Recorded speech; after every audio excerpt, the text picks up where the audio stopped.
Hello, good morning. Magluto po tayo ng gulay.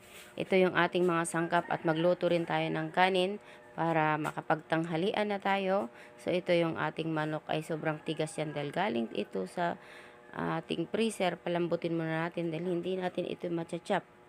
So pati ang ating cauliflower galing din sa freezer. Nag-stock ako sa freezer.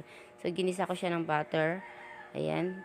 Saka ko siya ginisa na rin yung chicken para naman po maging maluto na siya ng gusto at nilagyan ko ng magic sarap. So, okay na ito. Lagyan na natin yung ating cauliflower at bagyo beans.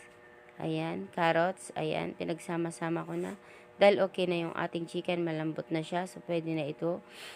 Luto na siya. So, kain na tayo. Thank you for watching. Please, huwag niyo pong kalimutan mag-like, share, and subscribe sa aking channel para lagi kayong updated. Thank you po.